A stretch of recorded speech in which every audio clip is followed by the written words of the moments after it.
ఈ నెల 17వ తేదీన శ్రీరామనవమి సందర్భంగా జరిగే శోభాయాత్ర నిర్వహణపై పోలీసులు వివిధ శాఖ అధికారులతో హైదరాబాద్ సిపి శ్రీనివాసరెడ్డి సమీక్ష నిర్వహించారు.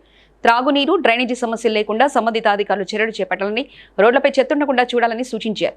శ్రీరామనవమి, హనుమాన్ జయంతి బోనాలు, గణేష్ ఉత్సవాలు, విజయదశమి పండుగల నిర్వహణలో హైదరాబాద్ను ఆదర్శంగా నిలపాలని పిలుపునిచ్చారు. వీలైనంత త్వరగా శోభాయాత్ర నిర్వహించేలా చర్యలు తీసుకోవాలన్నారు. ఎట్టి పరిస్థితుల్లోనూ ఎన్నికల కోడ్ ఉల్లంఘించకూడదని, ఎలాంటి రాజకీయ వ్యాఖ్యలు చేయకూడదని హెచ్చరించారు. మనకు టెన్షన్ ఉండదు నా పాయింట్. తర్వాత ముఖ్యంగా ఈ ఎగ్జామ్స్ టైం, అందరు స్టూడెంట్స్ కూడా ఎగ్జామ్స్ రాస్తున్నారు. అంటే 10th అండ్ ఇంటర్ అయిపోయినాయి కానీ బట్ డిగ్రీ ఎగ్జామ్స్ నడుస్తున్నాయి. సో ఈ సౌండ్ పొల్యూషన్ గురించి మా అడిషనల్ సిపి గారు బాగా చెప్పారు. సో మనం ఏదైతే లిమిటెడ్ అలౌడ్ పర్మిటెడ్ డెసిబెల్స్ ప్రకారం మీరు డీజేలు పెట్టుకున్నా తర్వాత అది, ఎందుకంటే ఆ ఫెస్టివ్ లుక్ రావాలంటే, ఫెస్టివ్ అట్మాస్ఫియర్ రావాలంటే గానా బజానా అవసరం, నేను కూడా ఒప్పుకుంటాను. లేకపోతే సైలెంట్గా సాగుతుంది.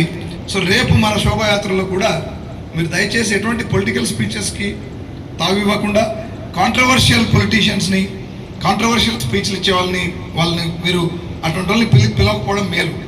వాళ్ళు మంచి స్పీకర్స్ అయి ఉండొచ్చు, వాళ్ళు చాలా గొప్ప ఫాలోయింగ్ ఉన్న వాళ్ళు కావచ్చు, కానీ కాంట్రవర్షియల్ కంట్రోల్ రూమ్ ఉంటుందో దానికి ఇమీడియట్గా ఫోన్ చేయవలసిందిగా విజ్ఞప్తి.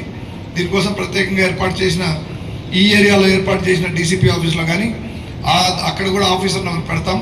వారికైనా ఫోన్ చేసి చెప్తే ఇమీడియట్గా తొందరగా వాళ్ళకు సత్వరమే వైద్య సహాయం అందేటట్లుగా మేము అన్ని charities, carrying swat sticks, knifes అవన్నీ లేకుండా మనం చాలా ఉత్సాహమైన వాతావరణంలో, మంచి సామరస్యపూర్వకమైన వాతావరణంలో ఈ పండుగ జరుపుకుందామని, దానికి కావాల్సిన అన్ని రకాలు మేమందరం మీతో కలిసి నడుస్తూ రోడ్డు మీద ఉండి ఈ కార్యక్రమాన్ని నిర్వహిస్తామని మీకు మాటిస్తాం. Please like and share, subscribe to BCN Telugu News. Please like, share and subscribe to BCN Telugu News.